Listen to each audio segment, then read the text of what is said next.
Hello! On est mardi, c'est le point culture du mardi. On continue notre voyage et on arrive au XVIIIe siècle, le siècle des Lumières. À cette époque, la peinture a une dimension parfois souvent érotique. Allez, coquin. En effet, un vent de liberté souffle sur les arts. L'humain est encore plus au centre de tout. Les artistes représentent le bonheur sous toutes ses formes, et notamment les plaisirs amoureux. Ces plaisirs montrent des couples ou parfois des jeunes femmes très dénudées ou jouant avec des petits chiens qui étaient à l'époque des objets sexuels.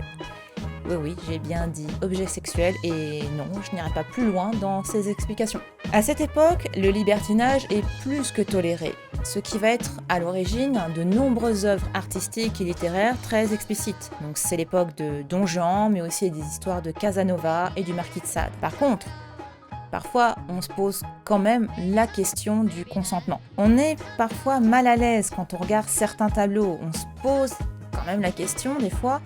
Ok, mais elle a pas l'air très emballée, la nana là. Hein. En tout cas, l'ambiguïté, elle est là. Et c'est fait exprès. Certains artistes essayent de nous faire réfléchir sur cette grande liberté des mœurs et de ses potentielles dérives. Cette vidéo vous a plu? Partagez-la. Elle ne vous a pas plu? Laissez quand même un pouce bleu. Retrouvez-moi aussi sur les réseaux sociaux et sur Twitch les lundis, mercredis soirs et jeudi matin. Ciao!